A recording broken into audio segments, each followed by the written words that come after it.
¿qué es para vos, querido profesor, la verdad dentro de la posmodernidad?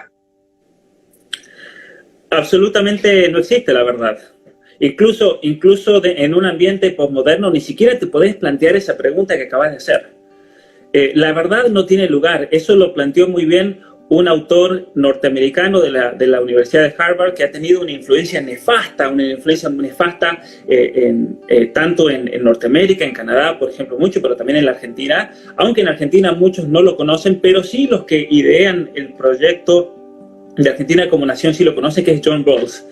John Rawls, él escribió un libro que se llama Liberalismo Político, y él, para los que no lo conocen, en simples términos, lo que él plantea es lo siguiente: debido al multiculturalismo, debido a la cantidad de distintas religiones en una sociedad, debido a la globalización, no podemos enmarcar una sociedad o elaborar una serie de normas que dividan y que estén fundamentadas en la verdad, que estén fundamentadas en el bien, que estén fundamentadas en algún valor. ¿Por qué? Porque los seres humanos no están de acuerdo con esos valores y por lo tanto debemos dejar totalmente de lado cualquier consideración de la verdad, cualquier consideración del bien. Esto lo dice él textualmente.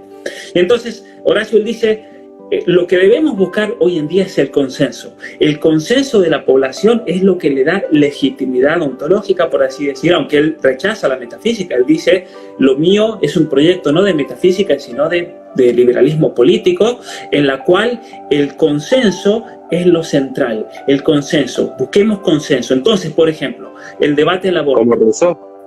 Totalmente. Sí. De hecho, lo de John Rawls vendría a ser como el culmen, ya el desarrollo de todas esas ideas que se vienen gestando de la época del iluminismo racional del siglo XVII, del siglo XVIII, pasando por todo lo que es la modernidad y el posmodernismo especialmente francés, la Escuela de Frankfurt. Nos encontramos con un John Rawls que él simplemente... Lo interesante de John Rawls es lo siguiente, que él se presenta como el hombre del consenso, el busquemos una salida media donde todos estemos contentos, pero sin embargo él lo que está imponiendo es una visión totalitaria de la realidad. Porque en esa visión totalitaria de la realidad ni vos ni yo podemos hablar. Claro.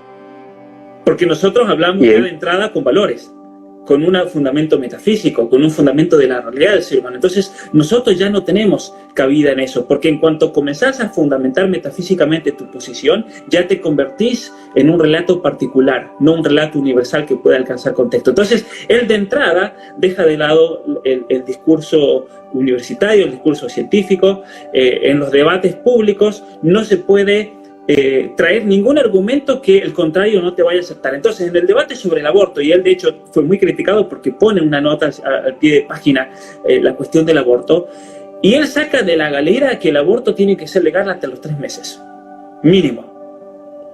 ¿Por qué?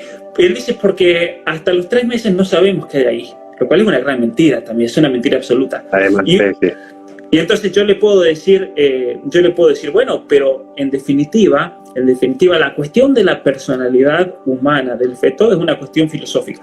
Más allá, obviamente, que tenemos que hacer, y esto es uno de los libros que estoy preparando, Horacio, espero poder terminarlo cuanto antes, ya que hay mucho debate al respecto del aborto, y hay muchos libros buenos.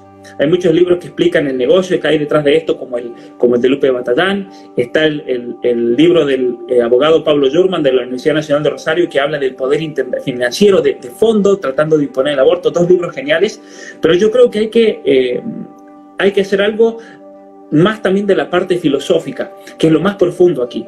¿Por qué? Porque tenemos la cuestión embriológica y genética, de la cual yo voy a tomar mucho de eso. Pero de fondo de eso, en definitiva, lo que te da la embriología, lo que te da la genética molecular, lo que te da el estudio del origen de la vida, son simplemente datos que luego uno tiene que procesar y darles una conceptualización y una explicación filosófica, y eso es lo que va a determinar cuándo comienza la persona humana. La genética me dice cuándo comienza la vida, pero filosóficamente... porque hay que respetar una pregunta filosófica. Claro, es una pregunta filosófica, es la filosofía la que define en definitiva si hay persona o no hay persona. Entonces, El problema con pensadores como Rawls, cuando me preguntabas en relación a lo de la verdad, el problema es que ellos ya de entrada dejan de lado cualquier tipo de debate filosófico en la realidad. En la Argentina, cuando fue el debate sobre el aborto, este pseudo filósofo argentino, que es un chanta, y es increíble cómo un imbécil como él, porque es eso, Darío, ¿cómo se llama el apellido? Impronunciable el apellido. Stresenbacher, o como sea el apellido. Sí, es impronunciable. Él, en el debate sobre el aborto, Horacio, él, de hecho, hace toda una elaboración, un artículo que él escribe sobre John Rawls. Y John Rawls, claro, dice él, John Rawls nos da las pautas para debatir el aborto y por lo tanto debemos dejar de lado toda discusión acerca de la persona humana. Aquí se trata todo de la madre y su derecho para decidir. O sea, este es el problema del posmodernismo. El posmodernismo ni siquiera te concede el hecho de que haya una verdad, ni siquiera te permite preguntar acerca de los valores, del bien, de la familia, de la verdad. Porque no hay normalidad, no existe lo normal. Y por lo tanto todo es permitido. Eso es lo que